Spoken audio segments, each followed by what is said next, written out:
Okay.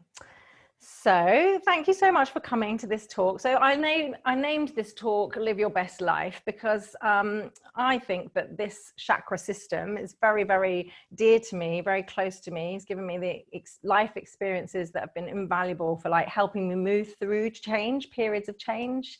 I named it Live Your Best Life because that's what happens when you start working with the chakras. The chakra system is one of many different tools that you can use. It's not the only tool for transformation and inspiration, but it's certainly one that has really enabled me to live my best life. And I feel that I'm still on this journey. It's one of those journeys you can do over and over again, working with the chakras. It's just infinite. And there's always more stuff you can learn, and there's more stuff that you can peel away from your being to kind of work out what's holding you back, work out what you want. You know, sometimes we know exactly what we don't want, but we can't quite find what we do want. Sometimes we know what we do want, but we lack the focus and drive to get there. And sometimes we're just really muddled. So I'm hoping that you've come to this thinking that, you know, you may be stuck in a conditioned way of being. So it kind of works on the energy system, energy being kind of what creates our thoughts and our emotions. And obviously if we have repeated thoughts over and over again, they become actions, which becomes habits, which become kind of conditioned ways of behaving. So if we can kind of have a little bit of insight into those thoughts and emotions, then we can start to break down and create new ways forward. So maybe you're stuck in some conditioned patterns and you're looking for a way out. Maybe you have no idea of your purpose. There's like a vague idea that you've got a purpose in this world. There's a feeling that there is a purpose. There's something that you should be doing, but you can't quite put your finger on it. Maybe you really know exactly what you're supposed to be doing, but as I say, there's something kind of holding you back from getting what you want to do. You're lacking the drive, you're lacking the passion, you're lacking the wherewithal, or you have some sort of financial or self-sabotaging blocks. Maybe you keep making choices that don't quite support what you want to do. You know, I wouldn't say bad choices, but maybe you keep making repeated choices that seem like they're taking you a little bit off-piste. So maybe that's happening, or maybe just in a time of lockdown and global pandemic, you're kind of feeling like you need to kind of get to a new normal. You need this kind of big oomph with all this sort of low level anxiety and depression that we're probably all tapping into. You're going to need a big kickstart to kind of move forward. So if any of this resonates with you, thank you. And I think you're probably in the right place. I think normally people come to these things when they're just on the cusp of change. They're interested, they've set an intention, they've kind of put the feelers out that they want to do something, they want to make something happen. And then, you know, you put that out and then something comes along that will help you ride that wave.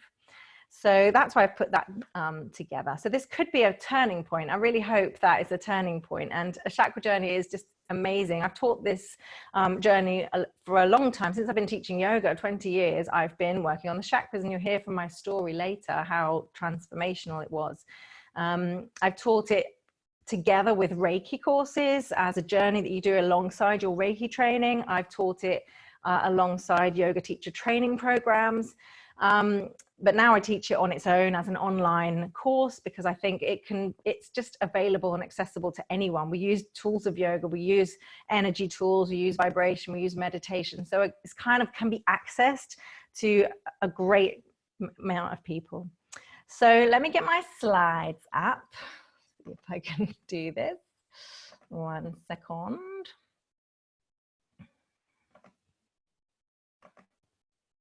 There we are. Hopefully you can see my slides.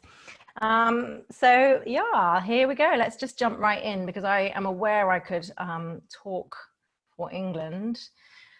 So this is the map. The map of this journey, as it were, is it comes from the Indian tradition, Tantra yoga tradition, and it's all about your energy body. So if we want to have an effect on our thoughts, our behaviors, anything like that, then we need to be able to access the energy body. In yoga, we have 5 layers of being, 5 layers of sheaths, as it were, kind of between us and our true nature. The first is the physical sheath, the physical layer. Then you have the energy layer, and then you have the layer of the mind and emotions. And you have these 2 other layers, which are the wisdom and the bliss body. But we're kind of concentrating on the first 3 here with this work, this chakra work, this transformation work. So the map is the energy body. So the energy body is between your physical body and your mind and emotion. So we know that the energy that we have coming in and out will affect how we feel. You know, it's very obvious. So this is the map that we use when we're working with chakras. And it's a very similar kind of map to a Chinese system with meridians, but we have nadis. And in some texts there are 72,000 nadis. In some texts there are many more. There's a lot, and they're kind of like rivers of energy that are going. And then there's lots of minor ones. If you imagine your actual nervous system, you have the main branch of the nervous system, and then branches coming off each of the vertebrae, and then kind of feeding and branching off to all over the body to literally innervate your whole being. So you can kind of think of it like this. This is lots and lots of junctions and pathways that energy can travel. So these are the nadis. And then prana is energy or vital life force, which is kind of what we think of as chi or ki, because we're more familiar, I feel, with the Chinese system. But it's the same. It's vital life force. Prana is energy which moves through these energy channels.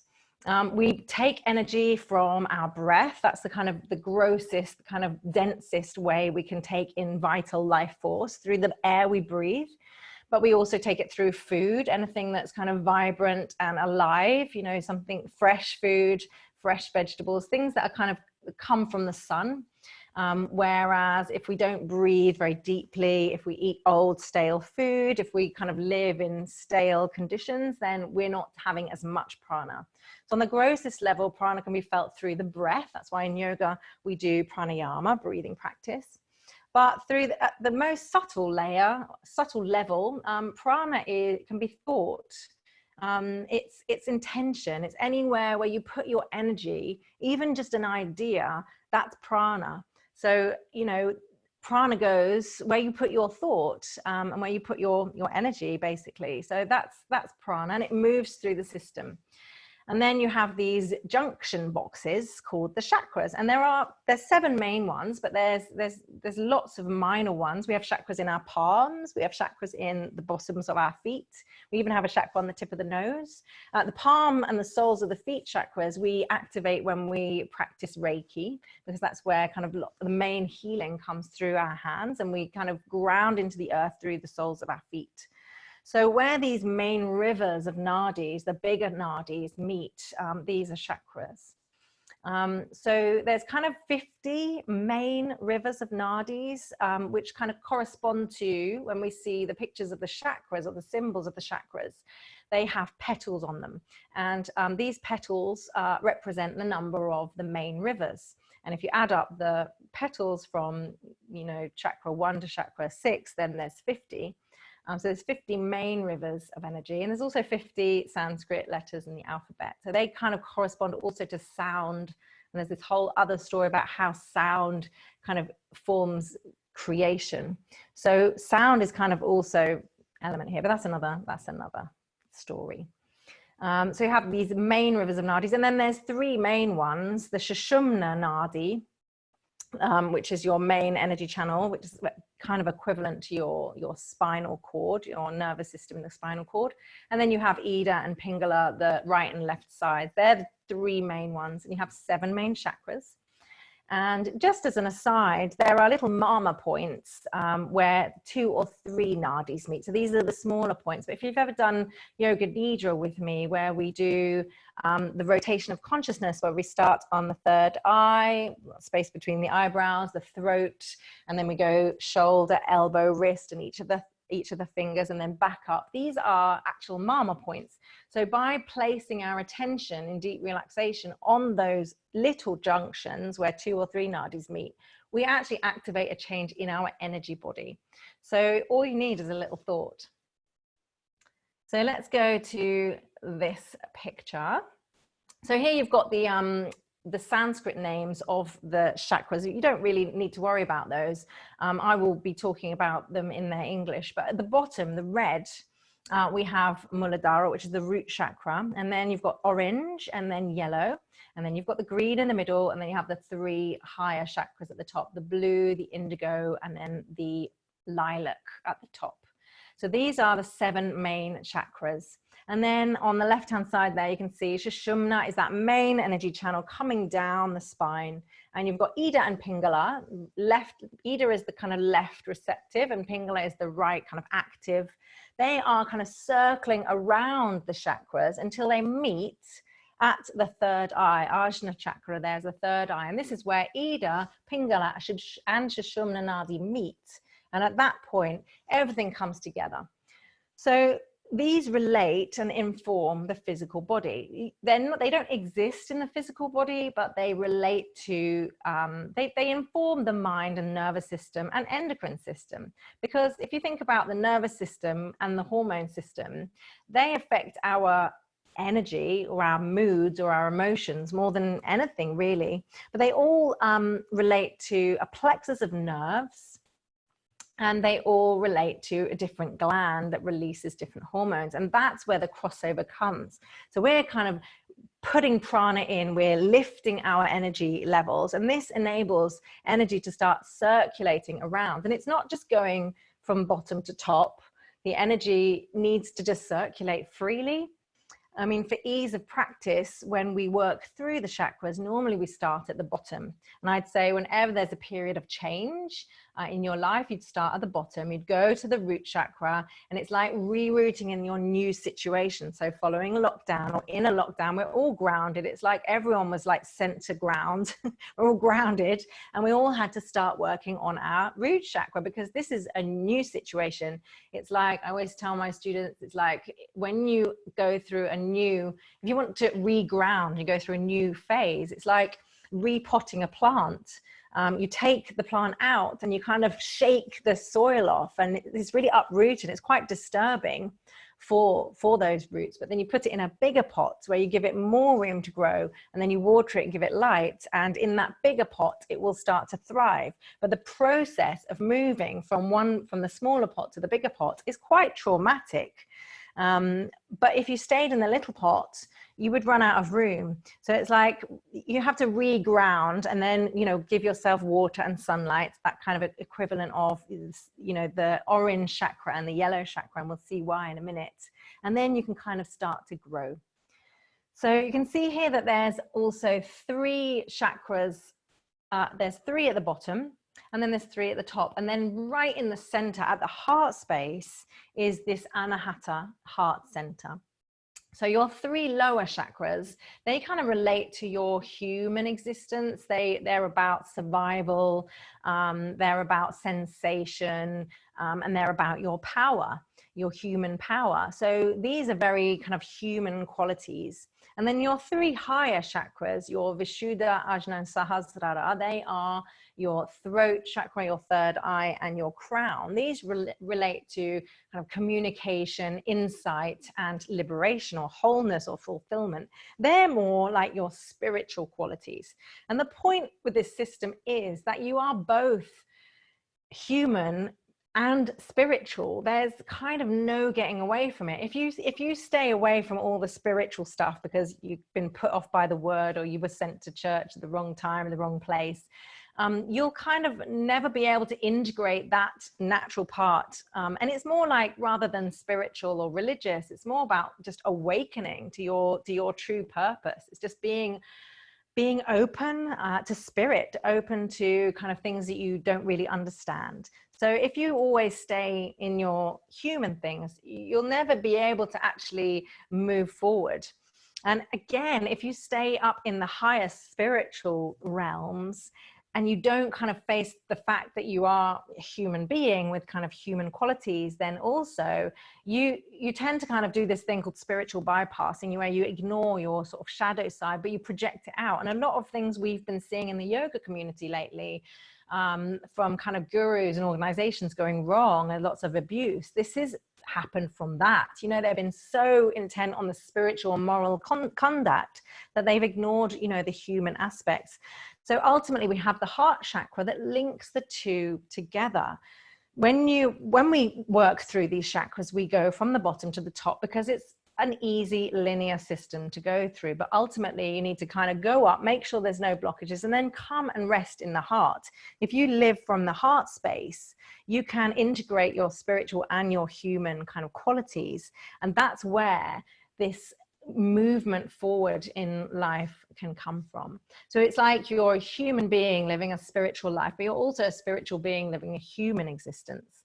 If you think of how you got here in the first place, you could almost kind of think of yourself right at the top at Sahasrara chakra, you know, pure spirit, just a soul kind of hanging out in space. And then you come down through the chakras to the third eye, where, you know, your parents meet and then they communicate with each other at the throat chakra. Then they fall in love at the heart chakra. Then they kind of maybe get it on and get passionate at the Manipura, the solar plexus. And then you're gestating in this watery womb. And then you're literally born and birthed at the root chakra. So this is kind of the descent of energy from the spirit world or the energy body into kind of manifesting being. And then our journey through these chakras is to kind of remember and wake up to our kind of true purpose. And that's why, you know, you can make it as spiritual or religious as you want. But ultimately, if you're open to this stuff, you can actually kind of get to realize what your true potential is and live your best life. So let's go very briefly through the 7 chakras. I'm not going to go too much into detail because I want to tell you my story because it's fun. So the root chakra is at the base of the spine. It relates to the base of the spine. Obviously, these aren't in the actual physical body, but it relates to adrenal glands. It's about embodiment, really. It's about being here, taking up space. It's about, you know, if it was your rite of passage as a human, it would be when you're born and you're screaming until your needs are met. You want to be fed. You want to take up space. You want all of your survival instincts looked after. It's about security. You can look at your relationship to your body. How much space are you taking up? You can look at your relationship to food, to money, because that again brings you stability, to your parents, because, you know, they brought you in here, your ancestry, how you got here. And the element is earth. So this really connects you to the earth. And it's helpful, I think, for many of us to remember that the earth is our real mother. You know, we are kind of born of the earth. So that can really help you ground when maybe your own parents, you know, don't give you that kind of sense of grounding. Often they can shake us up a bit, actually. So that's the root chakra right at the bottom. So it's earthy, it's heavy, it's about kind of getting your needs met. And then as we move up the chakras, the next chakra up is the sacral chakra. And this is kind of like the whole pelvic bowl. It's a watery area. So it's about the moon. Its element is water. So we're going from earth, which is very heavy, very physical, very dense, to water, which is still heavy, but it's movable. So now it's like the rite of passage where you move away from your mother and you find yourself mirrored back by your relations in the world. So the root is very much like what do I need? Who am I? But now we're going out into the world and we're finding that we are many different people. We are so many different people. We're like this when we speak to her. We're like that when we speak to him. We're like that at different times of the month, at different times of the year, different times of the day. So it's time in this chakra to welcome in all your disparate selves. It's finding that you have a cycle. It's finding that the world is a bit of a choppy place. You're balancing on this kind of crescent moon shaped boat, and if you go too much to one side, you'll have to come too much to the other side to find your center. So it's about finding your center in choppy seas. And this is about creativity, the desire to create, the desire to make something, your purpose, your true purpose. And often it's a space of numbness, not necessarily because you may have experienced sexual trauma, but any trauma really will cause us to shut down our senses because it's just too much. So as well as being very open and sensual, it might be very numb, this area. I find quite a lot. And remember, these bottom 3 are the things we most need to deal with before we can move up. So then we come to the solar plexus chakra, which is, so this is fire. This is the energy of the sun. So we've had earth, moon, and sun. We've had earth, water, and fire. Fire is getting lighter, but it still needs an anchor. It's got a downward pointing triangle. This is kind of the solar plexus area. It relates to the solar plexus. It's about your sense of power. It's about transforming rage into radiance. It's about finding a place for your anger and injustice, knowing that it's okay to kind of work through these things. I think a lot of the time we're told that these things aren't acceptable and we need to be quiet. And, you know, especially as women, that these aren't very feminine of us. But actually being able to work through these things, often when we don't express our anger and rage, that things that are really justifiable, they will come back to bite us, and they'll come out as passive aggressive, like, yes, I'm okay, I'm absolutely fine, I'm fine, you know, and that's difficult to work with, because you're also, it takes a lot of energy to hold these things down just because we're worried about kind of hurting someone's feelings. And if you find that you can bring support around you, you're able to actually process these emotions and be angry in a supported way. And people don't mind. People realize that, you know, just like a child gets angry, this is like the stage of development where the terrible twos come in. We're getting our sense of will, you know, and it's my will. It's an egoistic kind of will, but it's very necessary. It's absolutely welcome, because underneath all of this is this wealth of power, abundance, radiance, and this is what will take you forward in your life, just harnessing that spark of fire and preparing for change. Because then we get to the heart chakra, which, as I told you, is the bridge between two worlds. It's the bridge between your divine self and your human self. You can see it's two interlinking triangles, one turning up and one facing down. And this is where you kind of have to try to reside. So this is air. So we've gone from earth, water, fire to air. Air just disperses. So this is like suddenly the energy comes up and it's out into the world.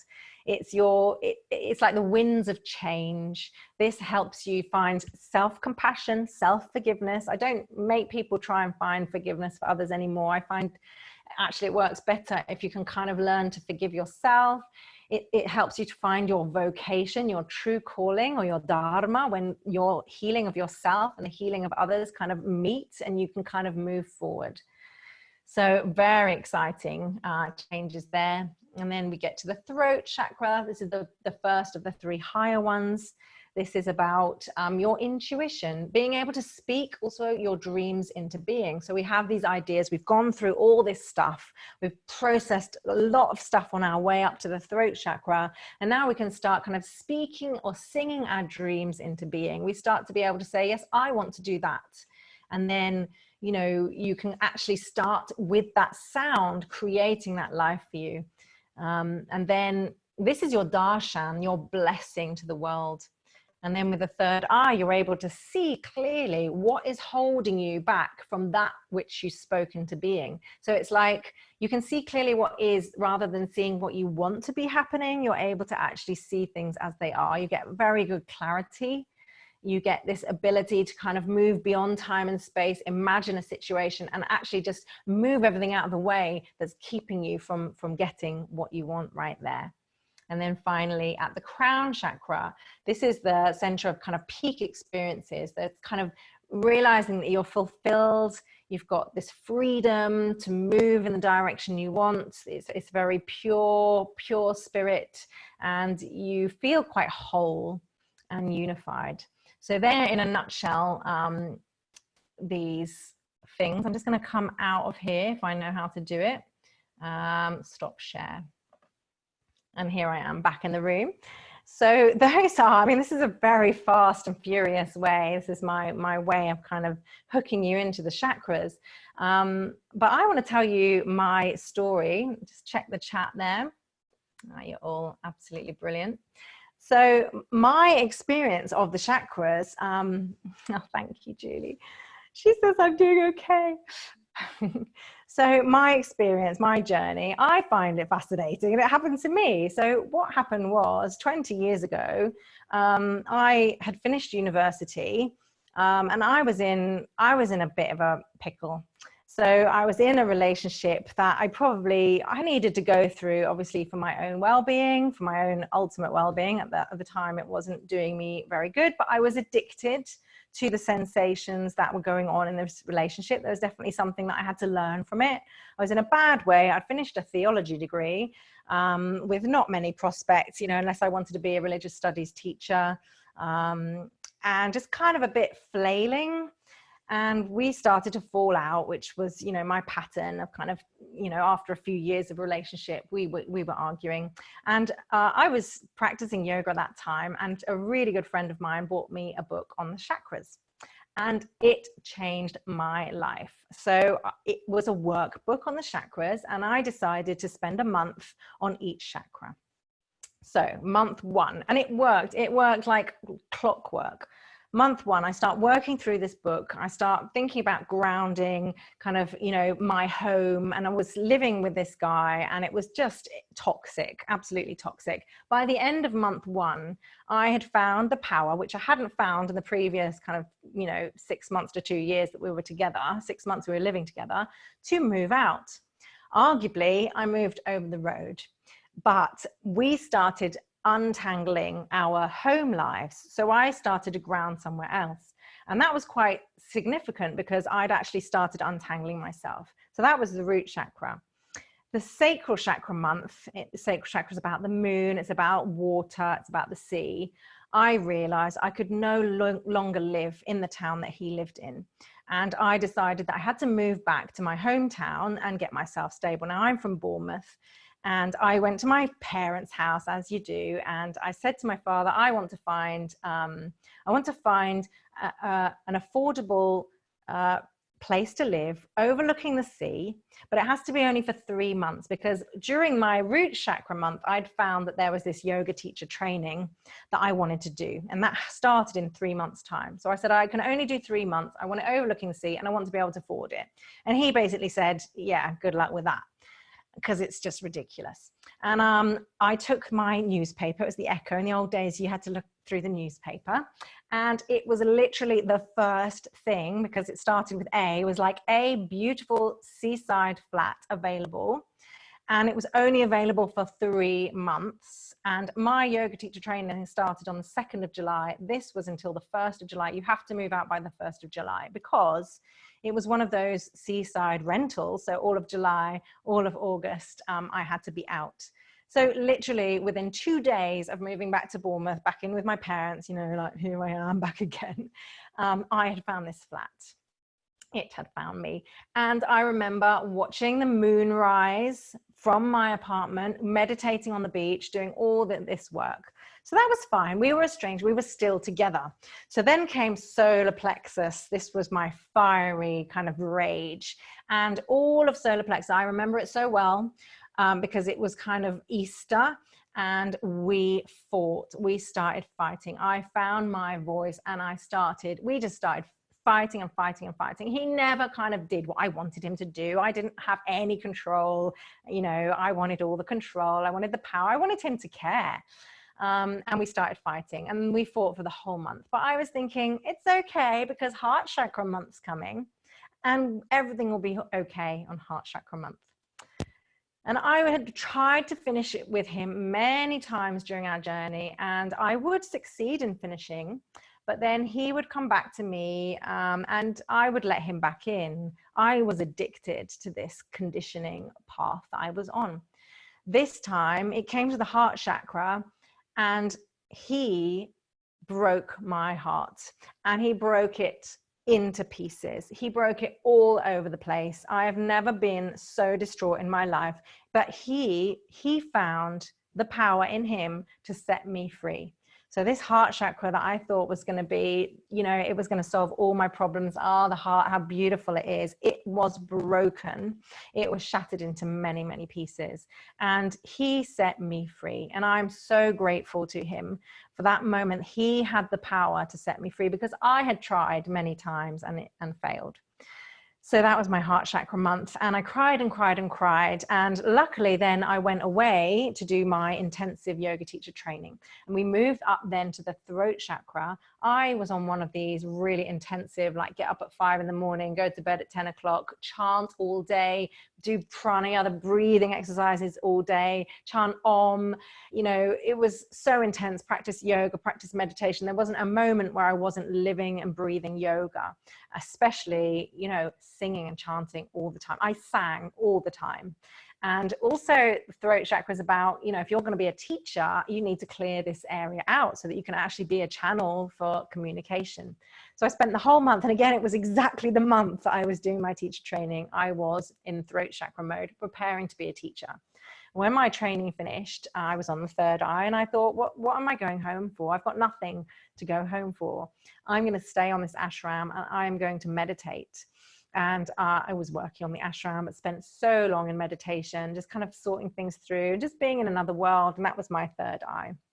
And then finally, when I got back to Bournemouth, I was in the crown chakra mode, and I knew exactly what I had to do. I got home and I set up a yoga business. This was 20 years ago, so I didn't have a load of competition. It was me and like 2 other yoga teachers. Within about 2 weeks, I was teaching 20 classes a week. I was teaching old people. I was teaching children. I was teaching in schools. I was teaching family yoga. I rented a space in a dance studio and was teaching. And I have to say, I've never looked back. And I'd love to say that after that time, things were plain sailing, but inevitably I came back full of this kind of openness, and I came back to earth with a huge bump. And I realized that I had to restart my chakra journey, and I started it again. And I have done it every single year since that time. And that was in the year 2000. And I'm still doing it now. And I do it every time I teach it. I do it alongside my students. I do it for myself. Every time some shit hits some fan somewhere in my life, I go back and start my journey. And so let me show you the last screen before we do our meditation, is that, oh yes, I'm doing it right. Is that if you want to do this journey with me, it starts in September and it's all online. And we're going to do a chakra per month. We're going to have 2 coaching calls and check-ins online, one on new moon, one on full moon each month. I'm going to invite you to work with each chakra using yoga tools, meditation tools, journal keeping, rituals, altar work, yoga nidras, vibrational work, and mindfulness. And there'll be kind of, you know, there'll be these 2 coaching calls plus other material that I send you, recorded yoga classes, recorded meditations, PDFs of shopping lists and ideas for your altars and ritual and journaling. And we will do a ritual every full moon to get together online.